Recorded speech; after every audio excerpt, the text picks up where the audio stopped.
మన దేశంలో ఒక విచిత్రం ఉంది. హిందువులకు ఏదన్నా జరిగితే హిందువులే అంగీకరించరు. ఇవన్నీ ఉత్తుతిది, ఎవరిదో ఒకటి ప్రచారం, ఆర్ఎస్ఎస్ వాళ్ళ ప్రచారం, బీజేపీ వాళ్ళ ప్రచారం. అదే వేరే వాళ్ళకి జరిగిందంటే జరిగే ఉండొచ్చు అని నమ్మేసేటటువంటి మూర్ఖులు మన మధ్య చాలామంది ఉన్నారు.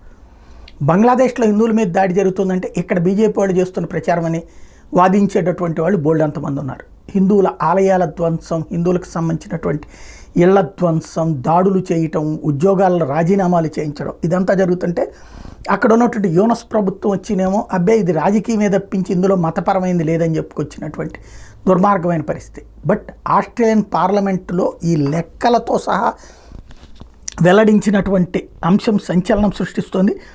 Australian minister climate change and ఎనర్జీకి సంబంధించినటువంటి మంత్రి క్రిస్ బోయన్ అక్కడ ఉన్నటువంటి పార్లమెంట్కి, వాళ్ళ హౌస్ ఆఫ్ రిప్రజెంటేటివ్స్ అంటారు, దాంట్లో తను ఆస్ట్రేలియా ప్రభుత్వం తరపున ఇంటెలిజెన్స్ నుంచి సేకరించినటువంటి సమాచారాన్ని బేస్ చేసుకుని బంగ్లాదేశ్లో 725 వ్యాపారాలు, హిందువుల వ్యాపారాలని ధ్వంసం చేశారు.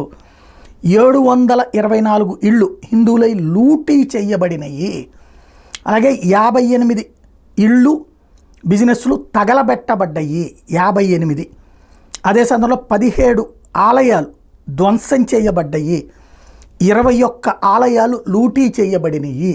బంగ్లాదేశ్లోని హిందువులకి సంబంధించి విపరీతమైనటువంటి దాడులు జరుగుతున్నాయి, విధ్వంసం జరుగుతోంది అన్నటువంటిది ఆస్ట్రేలియా తన పార్లమెంట్లో చెప్పినటువంటి అంశం.